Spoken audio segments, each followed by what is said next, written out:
मला वाटतं तुमच्या प्रश्नातच याचं उत्तर आहे. कारण जे मॅन्डेट मिळालेलं आहे या मॅन्डेट विषयी अनेकांच्या मनात अनेक शंका आहेत आणि राज्य सरकार अस्तित्वात आल्यानंतर सुद्धा इतके जवळपास 1.5 महिना होऊन गेल्यानंतरही अजूनही सुरळीत कामकाज सुरू झालंय का, हा प्रश्न अजूनही प्रत्येकाच्या मनात तसाच कायम आहे. कारण पालकमंत्री पद होण्यासाठी किंवा नियुक्तीसाठी लागलेला वेळ, त्यानंतरही त्यातून होणारी नाराजी, या नाराजीनंतर जे 2 प्रमुख घटक पक्ष आहेत त्यातले नेते अनेकदा नॉट रिचेबल असणं, या गोष्टी जर बघितल्या तर हे कुठल्याही ज्याला आपण सक्षम आणि सुदृढ असं सरकार आहे असायला पाहिजे त्या दृष्टीनं ही योग्य पावलं आहेत असं वाटत नाहीये. कारण राज्य सरकारकडे जर एकूण पाहिलं तर हाताच्या बोटावर मोजण्या इतके मंत्री सोडले तर इतर कोणीही सक्रिय आपल्याला दिसत नाहीये, ऑन फील्ड दिसत नाहीयेत आणि महाराष्ट्रासमोरचे प्रश्न सोडवण्याच्या दृष्टीने हिरिरीनं प्रयत्न होतात असं चित्र नाहीये. मला वाटतं या चर्चा आणि नाराजी याला कुठेतरी आपण म्हणतो की अनेक जरी खुलासे यावर होत असले तरी आग असल्याशिवाय धूर दिसत नाही असा एक सर्वसामान्य एक नियम आहे.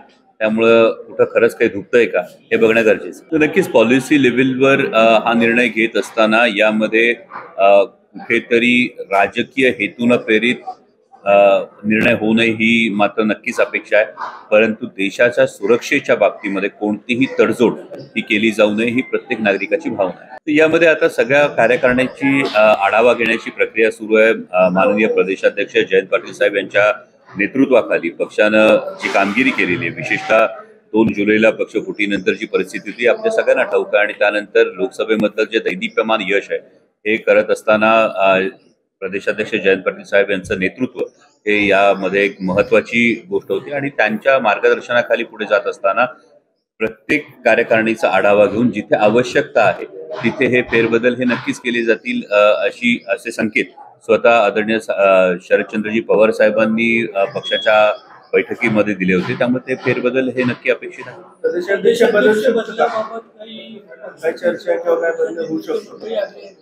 मला वाटतं हा संपूर्णपणे आदरणीय पवार साहेबांचा निर्णय असेल. कारण सुरुवात जेव्हा खालून होते तेव्हा ती जास्त टिकणारी सुरुवात असते. त्यामुळे त्या दृष्टीने उचित निर्णय हे आदरणीय पवारसाहेब योग्य वेळी घेतले. ते केवळ मलाच नाही तर सर्वसामान्य जनतेला सुद्धा वाटतं. सर्वसामान्य जनता, मध्यमवर्गीय माणूस साधा पुण्यात फ्लॅट घेत असताना सुद्धा EMI भरून भरून थकून जातो. नोकरीतून मिळणारा पगार आणि EMI याचं गणित जुळवताना त्रास होतो आणि असं असताना जर एखाद्या व्यक्तीच्या इतक्या मालमत्ता जर आढळून येत असतील तर त्याचा नेमका सोर्स काय, आणि अशा पद्धतीनं जेव्हा विरोधी पक्षातला जर एखादा व्यक्ती अशा प्रक्रियेमध्ये जर सापडला असता तर ईडीची किती तात्काळ कारवाई झाली असते हे आपण अनुभवातून जाणतो. परंतु केवळ सत्ताधाऱ्यांचं अभय असल्यामुळे या गोष्टी झाकल्या जात आहेत का, आणि जर असं झाकलं गेलं तर न्याय आणि कायदा सगळ्यांना सारखा असतो हा जो सर्वसामान्य जनतेचा जो समज आहे याला तडा जाऊ नये ही सत्ताधाऱ्यांकडून खरं तर अपेक्षा आहे. आणि त्यामुळे जर अशी अनियमितता असेल तर तो कोणीही असो त्याच्यावर कारवाई व्हायला हवी. महाराष्ट्राला सुसंस्कृत राजकारणाची ही परंपरा लाभलेली आहे आणि या आधी आपण अनेक घटना अशा पाहिलेल्या आहेत की नैतिकतेच्या आधारावर किंवा चौकशी निष्पक्षपातीपणानं व्हावी म्हणून चौकशी पूर्ण होईपर्यंत अनेक सन्माननीय नेत्यांनी राजीनामा दिल्याचा हा इतिहास महाराष्ट्राचा आहे. आणि त्यामुळे महाराष्ट्राकडे एक सुसंस्कृत राजकारणाची परंपरा म्हणून पाहिलं जातं. आणि असं असताना जेव्हा धनंजय मुंडेंचं सातत्यानं नाव येत आहे आणि तरी सुद्धा ते राजीनामाही देत नाहीयेत किंवा ही चौकशी निष्पक्षपातीपणाने होईल याविषयीचा विश्वास सर्वसामान्यांच्या मनामध्ये तयार होत नाहीये, ही परिस्थिती पाहिली तर नैतिकतेच्या आधारे हा धनंजय मुंडेंनी राजीनामा हा दिला पाहिजे जेणेकरून चौकशी निष्पक्षपातीपणानं झाली पाहिजे आणि सरपंच संतोष देशमुख यांना खरं तर न्याय मिळणं ही गरज आहे. कारण ही केवळ संतोष देशमुखांच्या कुटुंबाचा विषय नाही, हा सर्वसामान्य जनतेचा कायदा आणि सुव्यवस्थेवर जो विश्वास टिकला पाहिजे त्याचा विषय. महाराष्ट्रात येणाऱ्या कोणत्याही गुंतवणुकीचं नक्कीच स्वागत केलं गेलं पाहिजे. परंतु ही गुंतवणूक होत असताना ही गुंतवणूक करण्यासाठी जे राज्य सरकारचं कामकाज आहे ते अजून तितकंसं सुरळीत सुरू झालंय असं दिसत नाही. म्हणजे अनेकदा आता या पद्धतीची नाराजी आणि ही नाराजी व्यक्त करण्याच्या पद्धती वाढत गेल्या तर कदाचित गमतीनं म्हणावं लागेल की मग हे राज्य सरकार आहे की नाराज सरकार आहे अशी परिस्थिती आहे. परंतु मुख्यमंत्र्यांना नक्की शुभेच्छा आहे की जेणेकरून ती गुंतवणूक यावी आणि येणारी गुंतवणूक ती केवळ कागदावर राहू नये तर ती प्रत्यक्षात यावी आणि त्यातून महाराष्ट्रातल्या तरुणांना रोजगार उपलब्ध व्हावा हीच अपेक्षा. मला वाटतं एक घटना घडली, त्या घटनेनंतर बरंचसं पाणी पुलाखालून वाहून गेलं आणि तरी सुद्धा जर शिळ्याकडीला ऊत आणण्याचा प्रयत्न जर होत असेल आणि तो ठराविक प्रसंगी म्हणजे विशेषतः लागेल की मग हे राज्य सरकार आहे की नाराज सरकार आहे अशी परिस्थिती आहे. परंतु मुख्यमंत्र्यांना नक्की शुभेच्छा आहे की जेणेकरून ती गुंतवणूक यावी आणि येणारी गुंतवणूक ती केवळ कागदावर राहू नये तर ती प्रत्यक्षात यावी आणि त्यातून महाराष्ट्रातल्या तरुणांना रोजगार उपलब्ध व्हावा हीच अपेक्षा. मला वाटतं एक घटना घडली, त्या घटनेनंतर बरंचसं पाणी पुलाखालून वाहून गेलं आणि तरी सुद्धा जर शिळ्याकडीला ऊत आणण्याचा प्रयत्न जर होत असेल आणि तो ठराविक प्रसंगी म्हणजे विशेषतः मंत्रिमंडळातून डावललं गेल्यानंतर होत असेल किंवा काही आरोप झाल्यानंतर होत असेल तर याच्या मागची कारणमीमांसा आणखी सखोल पाहिली पाहिजे. परंतु त्यानंतर अनेक घटना होऊन गेलेल्या आहेत. आता सरकार जनतेनं जरी मान्य नसलं तरी सुद्धा ऑन डॉक्युमेंट हे त्यांना ऑन रेकॉर्ड बहुमत दिलेलं आहे. त्यामुळे त्यांनी जास्तीत जास्त या कामकाजात लक्ष दिलं तर जास्त उचित ठरेल.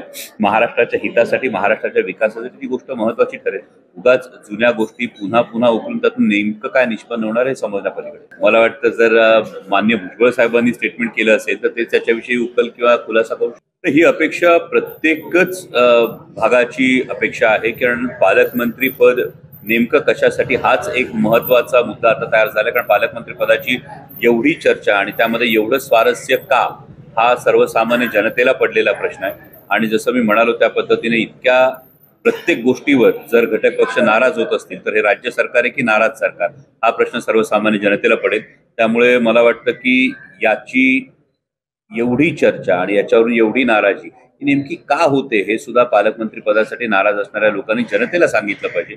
आणि जनतेची अपेक्षा आहे की तुम्हाला निवडून दिलेलं तुमचं आता सरकार आलेलं आहे आणि त्यामुळे तुम्ही महाराष्ट्राच्या हिताचे निर्णय हे धडाडीने घेणं गरजेचं. पोलिसांवर जर प्रेशर टाकलं गेलं तर ते कोणाकडून टाकलं गेलं याचा शोध घेणं जास्त गरजेचं आहे. आणि तत्कालीन गृहमंत्री हे आता मुख्यमंत्री आहेत, त्यांच्याकडेच गृह मंत्रालय, त्यामुळे मला वाटतं ते दावसून आल्यानंतर त्यांच्याकडून हा खुलासा मागणं हे जास्त योग्य राहील. माझ्याकडे अशी कुठली खात्रीशीर अशी माहिती नाहीये आणि भरलेल्या ग्लासमध्ये जाण्यासाठी पाण्याला आधी जागा रिकामी लागते, तशी काही पिंपरी चिंचवडमध्ये फार जागा तिकडे रिकामी असेल असं मला वाटत नाही. त्यामुळे अजून या केवळ चर्चा आहेत, या केवळ अफवा आहेत, कानावर आलेल्या गोष्टी या जोपर्यंत समोर त्याची शहानिशा होत नाही त्यावर भाष्य करणं योग्य नाही.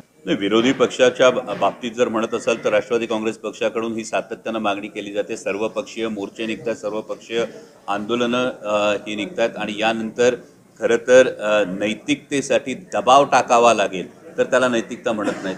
नैतिकता ही स्वतः आतून येते आणि त्यामुळं नैतिकतेच्या दृष्टीनं राजीनामा देण्यासाठी दबाव टाकण्यापेक्षा जर खरोखर नीतिमत्ता शाबूत असेल तर तो राजीनामा दिला पाहिजे.